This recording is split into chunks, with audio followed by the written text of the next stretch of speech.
સુરત શહેરની એપલ મેત્રી હોસ્પિટલમાં તબીબો પર ગંભીર આક્ષેપ કરવામાં આવ્યા છે. હોસ્પિટલમાં દાખલ 10 વર્ષીય ધ્રુવી રાકેશ પવાર નામની બાળકીનું મોત નીપજ્યું હતું. મૃતક બાળકીના પરિવારે તબીબોની બેદરકારીના લીધે મોત થયું હોવાનું આરોપ મૂક્યા છે. બાળકીની માતા મોપેડ પર બાળકી સાથે જઈ રહી હતી.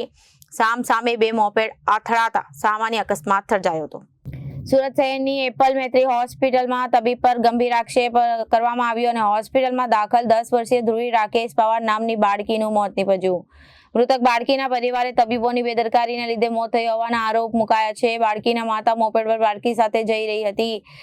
સામે બે મોપેડ અથડાતા સામાન્ય અકસ્માત સર્જાયો હતો. બાળકીને સામાન્ય પગમાં ફ્રેક્ચર આવતા એપલ હોસ્પિટલમાં ઓપરેશન કરવામાં આવ્યું હતું.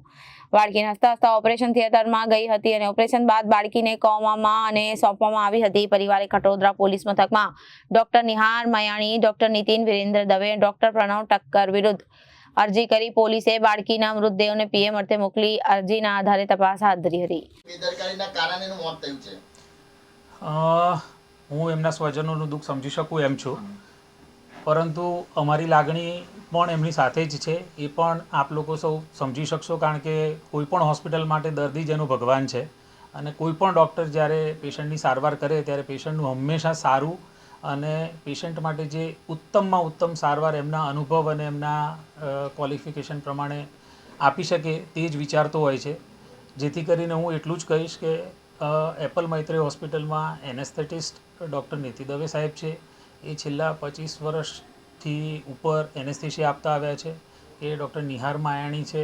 એ પણ એક ક્વોલિફાઈડ ઓર્થોપેડિક સર્જન છે અને અનુભવી સર્જન છે. જેથી કરીને સારવારમાં એ લોકોએ કોઈ પણ કચાશ રાખી હોય બાળકીને સારી કરવામાં, એવું હું માનતો નથી.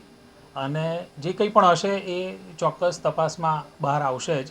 જેથી કરી અને ડૉક્ટર્સ પણ જે એમની બેસ્ટ એફર્ટ આપી રહ્યા છે એ પણ આપને તથા સમાજને એનો ચોક્કસ ખ્યાલ આવશે. સાહેબ, જે રીતના બાળકીને માત્ર પગની અંદર ઈજા હતી, તો મોત કઈ રીતના થયું? હવે મૃત્યુનું કારણ તો પોસ્ટમોર્ટમ રિપોર્ટ પરથી આપણને જાણવા ચોક્કસ મળી જશે. અને બાળકીને ફ્રેક્ચર હતું અને એને ઓપરેશન થિયેટરમાં લીધી. એમને એનેસ્થેશિયા, સ્પાઇનલ એનેસ્થેશિયા આપ્યું અને પછી જે અનફોર્ચ્યુનેટ ઇવેન્ટ થઈ એનું જે કારણ છે એ ઇવેન્ટનું એ આપણને એમના મૃત્યુના કારણ પરથી સ્પષ્ટ જણાઈ આવશે. પણ એ સમય જ કહી શકશે. એ જ્યારે રિપોર્ટ એનો આવશે ત્યારે સમય જ આપણને કહી શકશે. સાહેબ, આજે વાત છે એક પગની અંદર સામાન્ય ફ્રેક્ચર થયું. આવા કિસ્સા અગાઉ બી બન્યા છે કે પગની અંદર ફ્રેક્ચર હોય અને પેશન્ટનું મોત થઈ જાય? સર, હવે આમાં એવું છે કે મેં તમને જેમ કીધું એમ કુદરત એક મોટી શક્તિ છે અને ઘણી બધી વસ્તુઓના કારણે મેડિકલ સાયન્સમાં આજે પણ બધા ડૉક્ટરોને અથવા ઇન્ટરનેશનલી એક્લેમ્ડ જે ચોપડીઓ લખનારા ઓથર છે એમને પણ ખ્યાલ નથી આવતો. એટલે જ આપણે કુદરતને પણ માનીએ છીએ. બરાબર છે? એટલે કોઈ કારણસર કોઈ અનફોર્ચ્યુનેટ ઇવેન્ટ થાય તો એ અમારા મેડિકલ સાયન્સમાં આ વસ્તુઓ રેગ્યુલર થતી હોય છે અને કદાચ તમે પણ આ વસ્તુના સાક્ષી છો. અને આપણે સમાજ આખો જ આ વસ્તુનો સાક્ષી છે, કારણ કે આપણી આસપાસ અથવા આપણા ફેમિલીમાં અથવા આપણી ગામમાં, સમાજમાં ક્યાંક ને ક્યાંક આવા કોઈક ને કોઈક બનાવો તમે પણ સાંભળ્યા તો હશે જ, કે જેના કારણો એક ડૉક્ટર તરીકે અમને પણ નથી મળી શકતા. સાહેબ, જે રીતના આક્ષેપ મૂકવામાં આવ્યો છે પરિવારનો કે એનેસ્થેશિયાના ઇન્જેક્શન વધારે પ્રમાણમાં આપી દેવાથી આ બાળકીનું મોત થયું છે, ડૉક્ટરની ગંભીર બેદરકારી છે. તદ્દન લાગણી એમની બરોબર છે, કારણ કે એમણે એમનું સ્વજન ગુમાવ્યું છે. પણ એની સાથે હું એ પણ આપને ચોક્કસ કહીશ કે જેમ મેં તમને કીધું કે એનેસ્થેટિસ્ટ બહુ જ અનુભવી છે અને જો દવાનો કંઈ ઓવરડોઝ અથવા દવાની માત્રામાં કંઈ પણ ફેરફાર હશે તો એ ચોક્કસ આપણને તપાસમાં જાણવા મળવાનું છે. પરંતુ અત્યારે અમે જે દવાનો ડોઝ પેપરમાં જે પ્રમાણે જોયો છે અથવા તો સાહેબ સાથે વાત પણ થઈ છે અને બધા સાથે જે રીતે ઇન્ટરેક્શન થયું છે એ રીતે એવું અત્યારે જ જોતા તો નથી લાગતું કે મને દવાના કોઈ ઓવરડોઝ કે એવું કંઈક હોઈ શકે. સર, શું લાગે પ્રાથમિક કારણ આપની હોસ્પિટલમાંથી બાળકીનો મૃતદેહ જવામાં આવ્યો છે, શું લાગે કારણ શું લાગે? સર, હું તમને એ જ સમજાવું છું કે ઘણીવાર શું થાય કે મૃત્યુના કારણ ડૉક્ટરના હાથમાં નથી હોતા અથવા એ જાણી નથી શકતા, કારણ કે બોડીની આખી એનાટમી, ફિઝિયોલોજી જે કહીએ અમે, એની જે શારીરિક રચના છે અને એનું જે કાર્ય કરવાની પદ્ધતિ છે એ પદ્ધતિ 100% હજુ સુધી કોઈ જાણી શક્યું નથી દુનિયામાં. અને આવા ઘણા બધા કારણો જે છે કે જેના કોઈ કારણો આપણને મળતા નથી. એ જેથી કરીને જ પોસ્ટમોર્ટમનો રિપોર્ટ આવશે, એ પરથી જ આપણને વધારે ખ્યાલ આવશે કે કારણ શું હતું. સાહેબ, શું લાગે કોઈ ચૂક થઈ છે હોસ્પિટલ તરફથી? સર, ચૂકનો પ્રશ્ન ઊભો જ થતો નથી. કારણ કે મેં તમને જેમ કીધું એમ કોઈ પણ ડૉક્ટર કે કોઈ પણ હોસ્પિટલ એના માટે દર્દી જ ભગવાન છે. અને હોસ્પિટલ અથવા ડૉક્ટર એને જો સર્વાઈવ થવું હોય અથવા એને જો આ સમાજમાં રહેવું હોય તો એમણે એમના દર્દીને સારા જ કરવા પડે. અને એ જ આશય અમારો પણ હોય છે. આટલા વર્ષોથી ડૉક્ટર પ્રેક્ટિસ કરતા હોય, આટલા વર્ષોથી હોસ્પિટલ ચાલતી હોય, આપણે સૌ સમાજમાં રહીએ છીએ, બરાબર છે, અને અમે પણ આ સમાજમાં જ રહેવાના છીએ.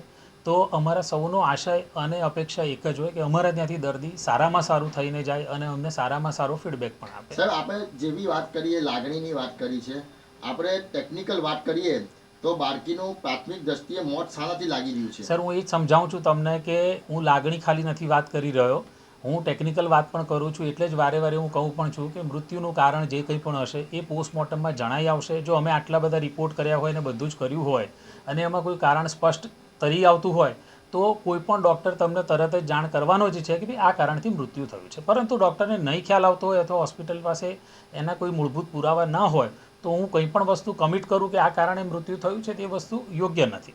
સાહેબ, જે પિતાનો આરોપ છે કે માત્ર ફ્રેક્ચર થયું તો દીકરી કોમામાં કઈ રીતે જઈ શકે? સર, હું એ જ સમજાવું છું કે અમુક વસ્તુઓના કારણો આપણી પાસે નથી હોઈ શકતા અને હવે આ બધી જ વસ્તુઓના જવાબ આપણને પોસ્ટમોર્ટમ રિપોર્ટનું જે પણ કન્ક્લુઝન આવશે એના પરથી ચોક્કસ મળી જવાના છે.